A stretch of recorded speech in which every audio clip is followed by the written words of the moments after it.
Finally, nandito na ako sa Apex, Lolo. I'm doing this not for Giselle, but for something else. Ang susunod na programa ay rated PG. Ito ay nangangailangan ng patnubay at gabay ng magulang para sa mga batang manonood.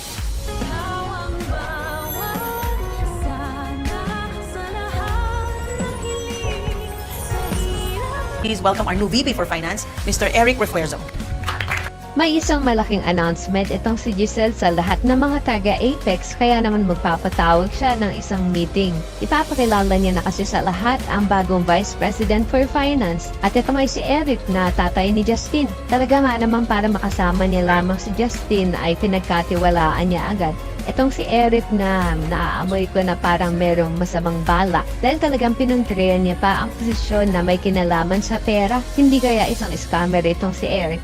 Yan ang dapat nating abangan sa mga susunod na episode. At matapos nga ang kanilang pagpupulong ay agad ko ang prantahin ni Robert itong si Eric. Duda daw kasi si Robert sa intensyon itong si Eric. At bakit daw ito biglang na-desisyon na tulungan ng Apex samantalang dapat ay paalis na ito ng Amerika. Tatanungin naman ni Eric si Robert kung wala daw ba itong tiwala sa kanya. Kaya naman galit na susuguran ni Robert si Giselle sa kanyang opisina at tatanungin ito kung bakit daw hindi nito sinabi sa kanya ang plano. Pero ayon kay Giselle, ayon daw kasi ang hininging kondisyon ni Justin upang manatili siya dito sa Pilipinas. Sa kabilang banda, isang malaking palaisipan naman ng iniwang mga kataga nitong si Justin na hindi daw dahil kay Giselle ang ginawa niyang pagpayag na magtrabaho sa Apex at mukhang ito ay para kay Lolo Pepe. At kung ano man ang misyon na iyan ay dapat nating abangan sa mga susunod na episodes. Sa kabilang banda, gagamitin pandahilan ni Don Carlos ang paglipat kumano ni Annalyn sa Apex kaya hindi niya ito isasama sa islat na mga pupunta sa Japan para sa seminar.